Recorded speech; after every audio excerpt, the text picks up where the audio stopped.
বন্ধুরা, আজ আমরা বারাসাতে যাচ্ছি। এই হলো ময়দা কালীবাড়ি মায়ের মন্দির। এই হলো বাবা শিবের মন্দির। তো দেখুন, আমার দুই বোনঝি দাঁড়িয়ে আছে আমার জন্য রাস্তায়। হ্যালো বন্ধুরা, আপনারা সবাই কেমন আছেন? আশা করছি আপনারা সবাই ভীষণ ভালো আছেন। তো চলুন, আজকের আমরা বারাসাতে ঘুরতে গিয়েছিলাম। তো দুই বোনঝিকে সঙ্গে নিয়ে যাচ্ছি। চলুন, মন্দিরে গিয়ে কথা হবে।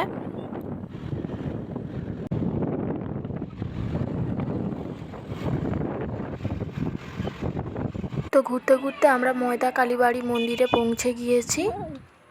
আর মন্দিরটাকে অবশ্যই আপনাদেরকে দেখাবো। মন্দিরে প্রবেশ করেই দেখতে পেলাম যে মন্দিরটি কত সুন্দরভাবে রয়েছে।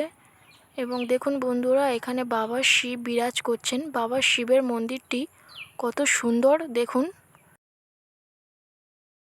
তারপর বাবাকে দর্শন করে আমরা সামনের দিকে এগিয়ে গেলাম। এবং আপনাদের কাছে প্রথমেই ক্ষমা চাইছি যে ভিডিওটা ঠিক করে না করার জন্য। এখানে সম্ভবত পাঁঠা বলি দেওয়ার জন্য দুটি জায়গা রয়েছে। আমি ওই বিষয়ে কিছু জানি না, তাই আপনাদেরকে ডিটেলসে ভালো করে বলতে পারলাম না।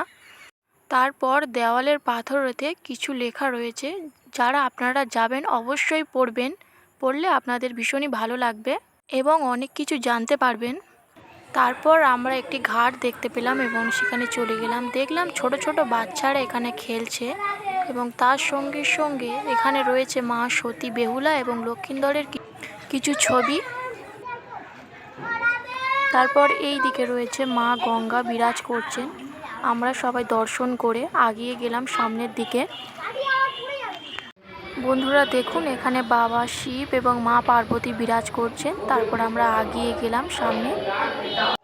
চারিদিকটা ঘোরার পর আমরা ময়দা কালীবাড়ির আসল মা তাকে দেখানোর চেষ্টা করলাম, কিন্তু ওখানে ক্যামেরা নিষেধ ছিল, তাই আপনাদেরকে দেখাতে পারলাম না। বন্ধুরা ক্ষমা করবেন।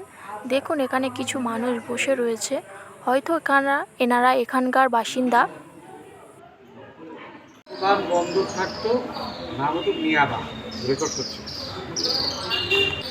এটি হলো মায়ের রান্নাঘর, যেখানে মায়ের জন্য নিত্য ভোগের ব্যবস্থা করা হয়।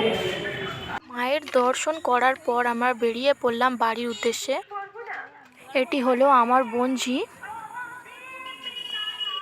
এখন বলি যে ভদ্রলোকটিকে আপনারা দেখেছেন, প্রচণ্ড ভালো একজন মানুষ। দেখলেন রেকর্ডিং করছি দেখেও আমাকে সব কিছু শেয়ার করলেন।